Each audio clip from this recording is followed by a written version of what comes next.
أعوذ بالله السميع العليم من الشيطان الرجيم بسم الله الرحمن الرحيم الحمد لله رب العالمين وبه نستعين وصلى الله على محمد وأطهر الطاهرين وعلى الله عليهم أجمعين من الآن إلى قيام يوم الدين آمين رب العالمين. Encyclopédie des chiites, je suis arrivé à l'attaque de la maison de Fatima Zahra alayhi salam. Je commence. Bakri a mentionné le consensus des savants. Al-Ijma prend la base sur l'Ijma du califat d'Abou Bakr, car les musulmans ont accepté son autorité.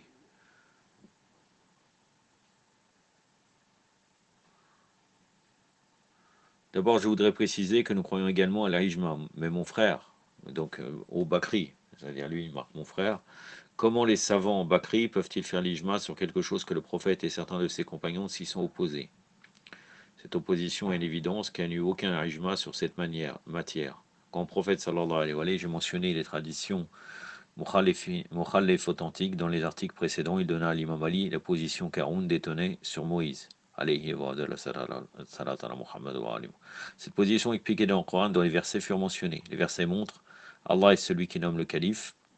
Le verset emploie également le forme arabe Okhlofni, remplace-moi ou représente-moi, qui est exactement de la même racine que Khalif, un représentant ou un remplaçant.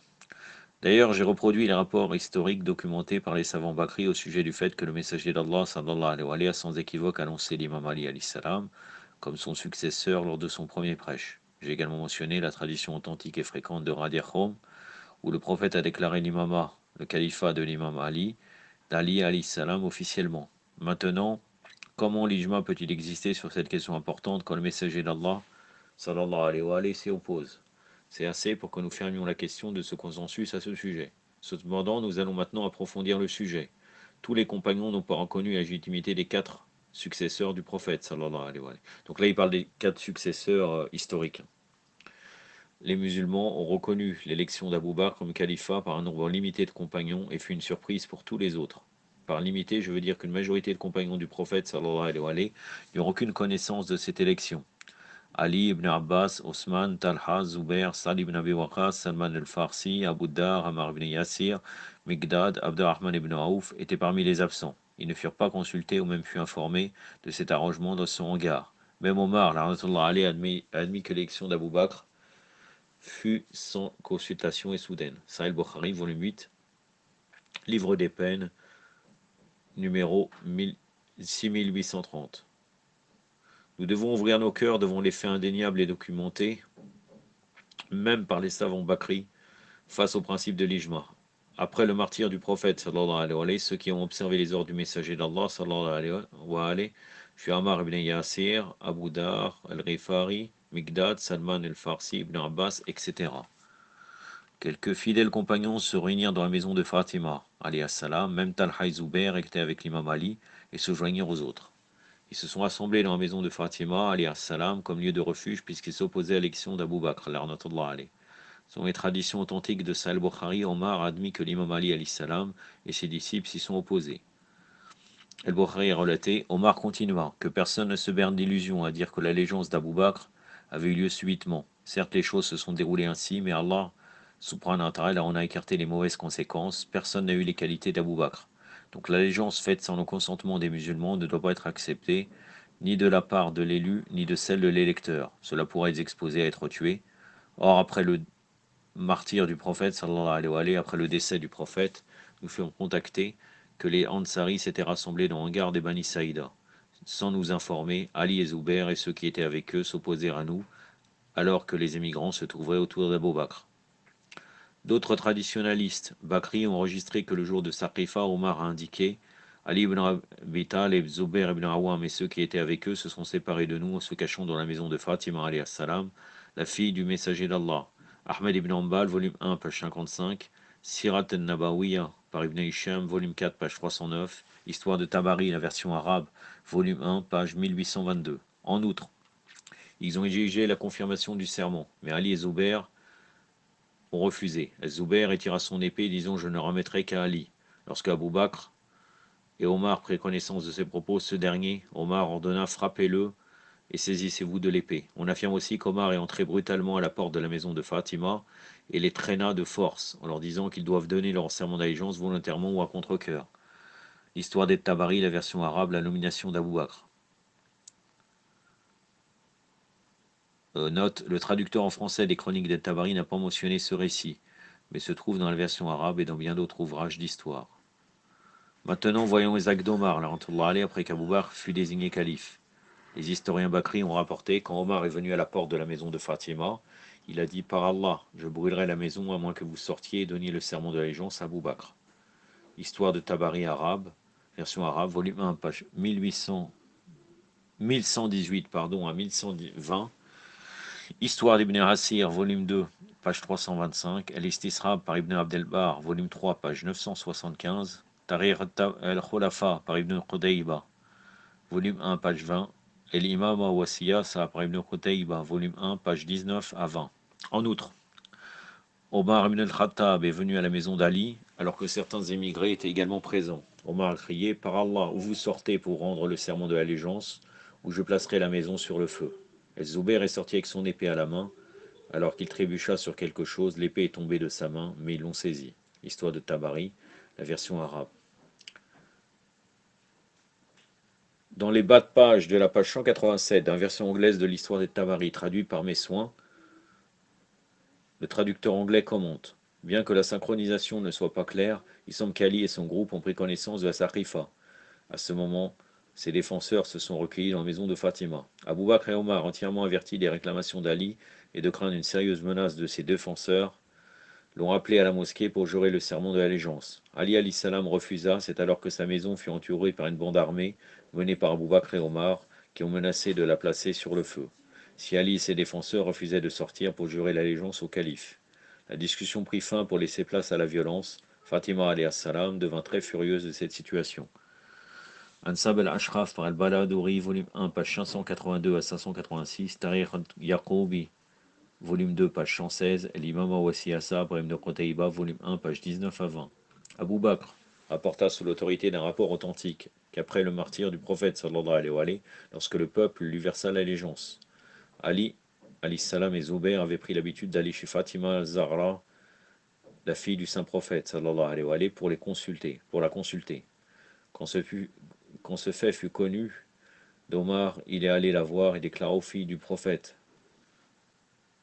je n'ai jamais aimé une personne autant que votre père, n'ai jamais eu de affection pour personne autant que sur vous-même. Mais je jure par Allah que si ces personnes se réunissent encore chez vous, alors cet amour ne m'empêchera pas de brûler votre maison. Vous voyez quel type d'amour? Ce n'est que de l'hypocrisie en vérité. Il dit ça parce que, comme il était un hypocrite du temps du prophète, et il connaît l'attachement que le prophète sallallahu alayhi wa sallam avait pour Fatima al-Zahra, c'est pour ça qu'il dit en vérité: je n'ai de l'affection pour personne autant que sur vous-même. Si le récit, bien sûr, est juste.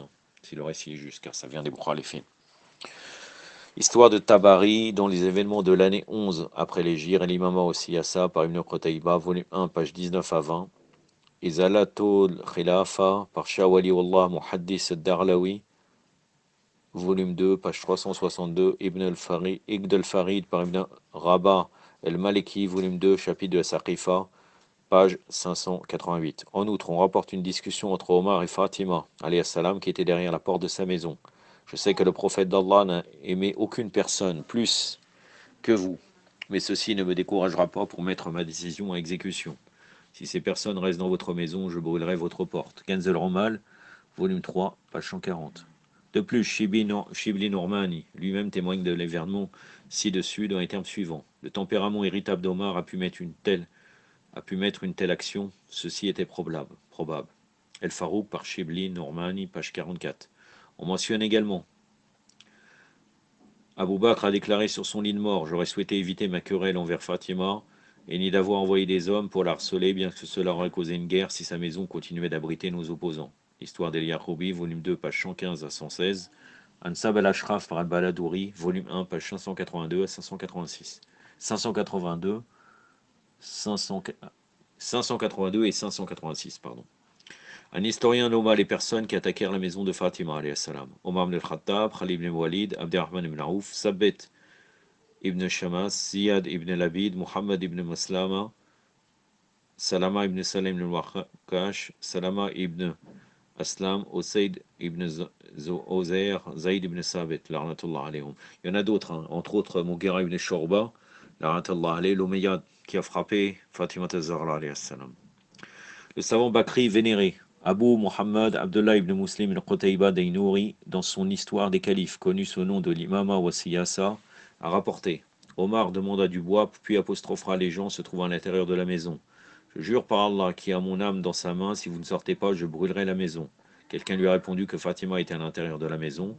Omar a continué: et alors, il m'importe peu de savoir qui se trouve à l'intérieur. Et l'Imam wa Siyasa par Ibn Qutayba, volume 1, page 3, la page 19 à 20. Vous voyez, là, ce n'est plus du tout le même récit en disant je vous respecte vous-même, Fatima Zahra. Il y a une contradiction. En réalité, il est plus fort possible qu'en vérité, il a toujours détesté Fatima Zahra. Un autre historien, Bakri el-Baladouri, a rapporté Abou Bakr demanda à Ali de le soutenir, mais Ali refusa. Alors Omar est allé à sa maison pour l'incendier. À la porte, il rencontra Fatima qui lui indiquait: avez-vous l'intention de brûler la porte de ma maison? Omar a répondu: oui, parce que cet acte renforcera la foi appropriée par votre père. El-Ransab el-Ashraf par Baladouri, volume 1, page 582 et 586. En outre, Johari, dans son livre, a indiqué: Omar et quelques musulmans sont allés à la maison de Fatima dans l'intention d'incendier les opposants. Ibn Jarna a indiqué le même rapport, ajoutant pour brûler la maison de ses occupants. On rapporte aussi: Ali Abbas s'asseyait à l'intérieur de la maison de Fatima alayhi salam. Abu Bakr Ali dit à Omar: allez les chercher, s'ils refusent, tuez-les. Omar apporta du feu pour brûler la maison. Fatima s'approcha de la porte et s'exclama: ô fils d'El-Khattab, allez-vous brûler ma maison alors que je m'y trouve avec mes enfants? Omar a répondu: oui, je le veux, par Allah, jusqu'à ce qu'ils sortent et payent l'allégeance, et font l'allégeance au calife du prophète, sallallahu alayhi wa sallam. Ibn al-Farid par Ibn Abdelrab, partie 3, page 63. El-Rorar par Ibn Khazaben relia de Zayd ibn Haslam que tout le monde est sorti de la maison, excepté l'imam Ali alayhi salam, qui a répondu: j'ai juré de rester à la maison jusqu'à rassembler un Coran. Omar a refusé ce prétexte, mais par les remontrances de Fatima alayhi salam, elle l'a fait partir. Omar incita Abu Bakr pour poursuivre la matière et envoya Kunfuz, l'arnatullah alayhi, son esclave, plusieurs fois, mais il reçut à chaque fois une réponse négative. Finalement, Omar est sorti avec un groupe de personnes à la maison de Fatima alayhi salam. Lorsqu'elle entendit leur voix, elle pleura: ô mon père, ô messager d'Allah, comment Omar ibn al-Khattab et Abu Bakr ibn Abi Quhafa nous traitent-ils après toi? Regarde comment ils nous rendent visite. Voir aussi Ahmed ibn Abdelaziz al-Jawari en son livre Saqifa el-Sharna el-Hanafi. Abu al-Walid Muhibbuddin Muhammad en son livre Roudat al-Manadir fil Akhbar el-Awayil wal-Awakhir. Ibn Abil Adi dans son livre Char al-Naj, et d'autres ont rapporté les événements au même effet. Référez-vous aussi à l'historien Bakri Ali ibn al-Hussein Abu al-Hassan al-Masoudi en son livre Isbat el-Wasiya, qui décrit les événements en détail. Il rapporte: ils ont entouré Ali alayhi salam et ont brûlé la porte de sa maison, puis l'ont traîné contre sa volonté. Omar serra la maîtresse de toutes les femmes, c'est-à-dire Fatima Zahra alayhi salam, entre la porte et le mur. Elle provoqua la fausse couche de Mohsen Mohassen. Elle était enceinte de 6 mois. Salahuddin Khalil al-Safadi, un autre savant Bakri, en son livre Warafi al-Rafiyat, sous le chapitre A, par l'enregistrement d'Ibrahim ibn Sayyar ibn Hani al-Basri, bien connu sous le nom de Nidam, cite: le jour de Beyra, l'offre de l'allégeance, Omar a frappé Fatima alayhi salam sur son estomac, à tel point que l'enfant dans son utérus est mort. Pourquoi pensez-vous qu'une jeune dame de 18 ans soit forcée de marcher à l'aide d'une canne? Les actes ignobles, cruels et oppressifs avaient mené Fatima Zahra à déplorer: de telles calamité m'ont rendu visite. Si elles descendirent le jour, elle l'aurait noirci. Elle resta dans son lit jusqu'à sa mort par suite de ces calamités, tandis qu'elle n'avait que 18 ans. Cité par Ibn Qutayba, plusieurs mois après, Abu Bakr et Omar ont cherché la médiation de l'imam Ali alayhi salam pour visiter Fatima. Elle était malade alayhi salam. Elle tourna son visage vers le mur quand ils l'ont salué, et en réponse à leur intervention en faveur d'apaisement, elle leur rappela la déclaration prophétique que celui qui contrarie Fatima alayhi salam a contrarié le prophète. Et finalement témoigna: je prends Allah et les anges à témoin que je ne suis pas satisfait de vous, et vous m'avez irrité. Quand je rencontrerai le prophète sallallahu alayhi wa sallam, je lui ferai part de mes plaintes à votre rencontre. L'imam Wasiyasa par Ibn Qutayba, volume 1, page 14. C'est pour cette raison que Fatima alayhi salam refusa à tous ceux qui l'ont blessé participent à ces rites funèbres et qu'elles soient enterrées la nuit. Al-Bukhari, dans son Sahih, certifie ce fait. L'imam Ali alayhi salam agit conformément à la volonté de Fatima alayhi salam.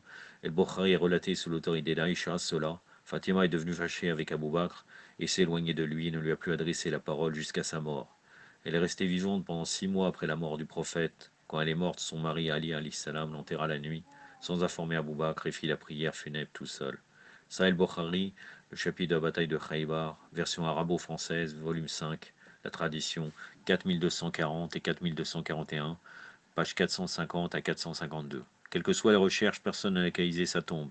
Elle est connue seulement d'une poignée de la famille de l'imam Ali alayhi salam et ses plus fidèles partisans. Et à cette date, la tombe de Fatima, fille du prophète sallallahu alayhi wa alayhi, est inconnue.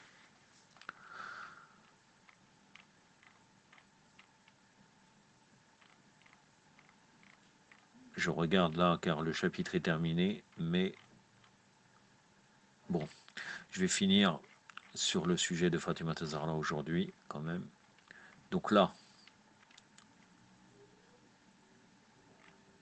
l'opinion du prophète sur celui qui blesse Fatima alayhi salam. Le messager d'Allah avait fréquemment dit: Fatima est une partie de moi, celui qui la met en colère me met aussi en colère. Sahih al-Bukhari, version arabo-française, volume 5, tradition 3714 et 3770. Sahih Muslim, section des vertus de Fatima alayhi salam, volume 2, numéro 2824. Selon al-Bukhari al-Muslim, le messager d'Allah a témoigné que Fatima alayhi salam est la maîtresse des dames du monde du paradis et des croyants de cette nation. Sahih al-Bukhari, volume 5, page 134.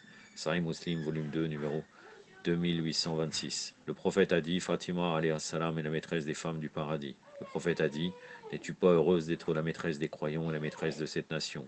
En outre, Ibn Abbas a relaté: le messager d'Allah sallallahu alayhi wa sallam a dit: 4 femmes sont les maîtresses du monde, Marie, Assia, l'épouse du pharaon, Khadija et Fatima alayhim salam ajma'in, est la plus excellente parmi elles dans ce monde est Fatima. Ibn Asakir, comme cité dans Tafsir ad-Dur al-Mansour. Allah subhanahu wa ta'ala nous dit: Ô prophète, je ne vous demande aucun salaire excepté d'aimer mes proches. La sourate 42, le verset 23. Je ne vais pas revenir sur ce verset car je l'ai déjà cité. Par contre, je vais revenir sur celui-là. Il a également dit: Ô prophète, je ne vous demande aucun salaire, ceci est pour vous. Sourate 34, verset 47. C'est la sourate Sabah. A'udhu billahi samir al-ghanim min shaitan rajim. Qul ma sa'altukum min ajrin fa huwa lakum. Sadaqallahu al-ghani al-ghanim. Les deux versets ci-dessus du Saint-Coran indiquent explicitement que le prophète, par l'ordre divin, demandait à ses compagnons d'aimer sa famille comme salaire de sa prophétie. D'ailleurs, les aimer est à notre avantage puisque le vrai amour exige l'obéissance des membres purifiés de sa famille qui portent l'authentique sunna. Il est malheureux que ceux qui ont prétendu être ses compagnons sincères aient infligé de telles douleurs à sa famille alors que la semaine n'était pas terminée après le décès du prophète sallallahu alayhi wa sallam. Est-ce l'amour envers l'Ahlul Bayt ordonné par Allah et son prophète dans le souvenir de Hadra de Fatima Zahra alayhi salam? Où est sa tombe? C'est une poésie. Les musulmans étaient profondément peinés. Le prophète aimé fut déjà parti, et particulièrement pour sa fille et parents, elle a subi le jour le plus triste de sa vie. Une dame qui s'avère justement être sa fille. Elle est surtout la plus affligée, elle était la plus proche de son père. Hélas, des ennuis ont juste commencé. Ce qui dans les yeux du prophète fut son statut, malheureusement le peuple oublia. Elle devait être respectée par nous tous, mais un dur traitement lui fut imposé. Chacun avait entendu son père dire: ma fille est une partie de moi. Pour sa sûreté, son père priait souvent pour qu'elle ne porte pas son agonie. Mais ces paroles sont tombées sur les oreilles d'un sourd, ses disciples s'en déroutèrent.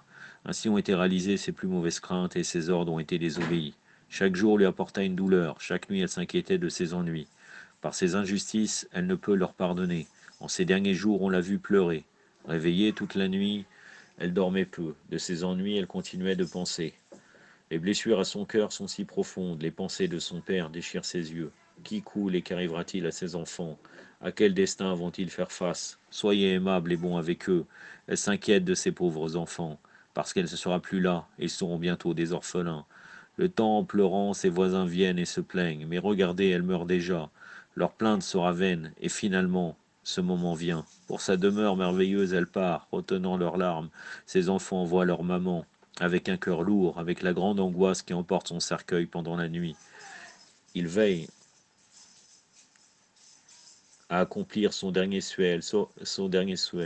Elle se reposera hors de la vue des gens. Elle est allée pour toujours de ce monde. La mère de ses enfants, ainsi cela fut écrit. Mais pourquoi est-elle enterrée la nuit? Mais pour que personne n'assiste à son enterrement. Mais où est sa tombe? Ali Redouane Shah, 14e, en 1413, pardon. Ali Redouane Shah, peut-être c'est la 14e poésie, Jamali Awal, en 1413. Inch'Allah, la prochaine fois, je serai dans la spoliation des ressources financières des Al-Bayt. Aktafi wa al-Qadr, wa sallallahu wa sallam wa Muhammadin wa Wassalamu alaikum wa rahmatullah.